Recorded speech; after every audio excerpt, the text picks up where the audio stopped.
name of the Father, and of the Son, and of the Holy Spirit.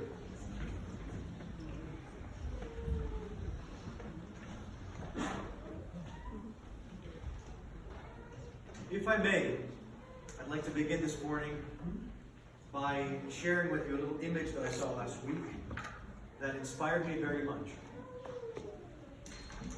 When the doors of the Cathedral of Notre Dame finally opened, and all the ash and soot and black was all over the church, the first thing that the firefighters saw was one ray of light coming in through one window, which had not been blackened over by the ashes, and a large golden cross standing upright still, without any blemish or stain at all. The image became very famous, very quickly. It was put on Twitter, I think by someone in the city of Paris, and it made its rounds all over the internet, and one was that was very, very inspirational. This concept of darkness being all-encompassing, except for one thing, and that is the cross, of course. This reminder to all of us that no matter how dark things get, there is always Jesus Christ, and there always the power of the cross. A few weeks before that, you may have seen this on the internet as well. Scientists actually released an image for the first time ever of a black hole. A black hole is another amazing phenomenon. It's one that supposedly is, at one point in time, was a collapsed star or something, and it is ultra black. It is completely, totally, and utterly dark, and its gravity is so intense that nothing, if it gets too close, can help but be sucked into it. There's even light. Even if light gets too close, even the light gets sucked in. So obviously any image of this that has to be taken, has to be taken from very, very, very far away.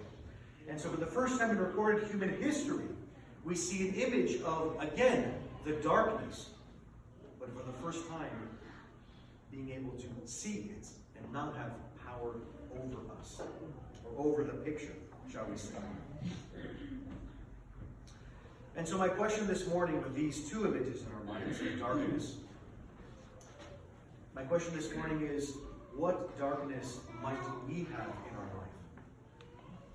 What black do we have that seemingly is all powerful and all encompassing to each of us in our lives? What darkness seems to surround us? Do we ever feel perhaps that amidst all this darkness, that we are moving our legs and churning and trying and scratching and clawing to get out of our mire, whatever that might be, but to no avail? Because perhaps the gravity of the darkness is too much for us. Do we ever feel this way? Are there ever moments in our life where we feel this way? Or seemingly, anyway, perceive this to be the case?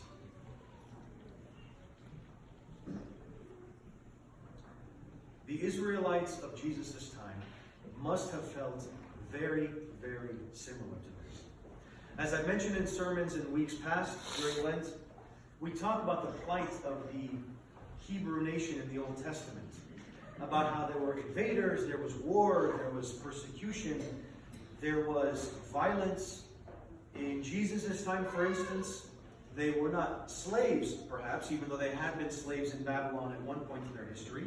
But during Jesus' time, there was a Roman occupation. And the people were waiting for someone to pull them out of this darkness and pull them out of this mire. Pull them out of this seemingly all-encompassing, seemingly all-powerful helplessness that they found themselves in. Seemingly, I say. I use the word perceived helplessness, of course. And they were waiting for someone.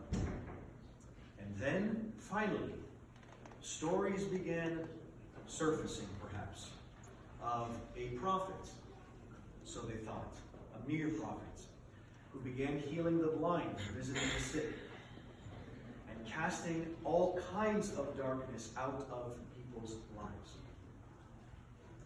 And for the first time in his public ministry, Jesus of Nazareth came to Jerusalem riding on a donkey. After 3 years of traveling the countryside and going by the Sea of Galilee, and healing and preaching and teaching, he came to the people of Jerusalem itself. And there they greeted him, and as we know so very well in the story, they cut branches of trees down, and palm branches and palm leaves, and they put them on the road to receive him. Does anyone by chance know, perhaps, what the word Hosanna means? Hosanna in Greek is a transliteration of the Hebrew. Hosanna, blessed is he who comes in the name of the Lord. Hosanna actually means save. One who saves. In other words, the people were coming to him with palm branches and they were saying, save me. Save me.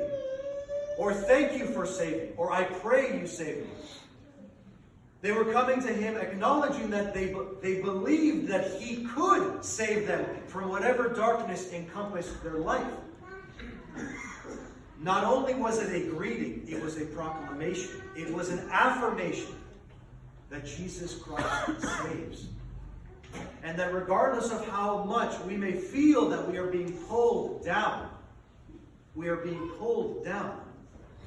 there is still this belief, this conviction, this faith that Jesus can still raise us up no matter how black the darkness may seem. No matter how powerful that tug may feel to us. And certainly to the people of his day. No matter what, Jesus is that ray of hope. Regardless of what else may be covered in that black, shall we say. Regardless of what may be smudged or tainted or stained or simply all engrossed, if you will, he still has the power to let us see, to pull us out of that darkness. We celebrate today, my brothers and sisters, the beginning of his pulling us out of the darkness. The beginning of his march to Golgotha.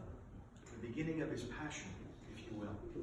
The apex, the climax of his ministry, of his public ministry. Showing the people and affirming to them once again that he did come to earth. Not for parades, not for accolades, not for recognition of any kind, other than just belief in him.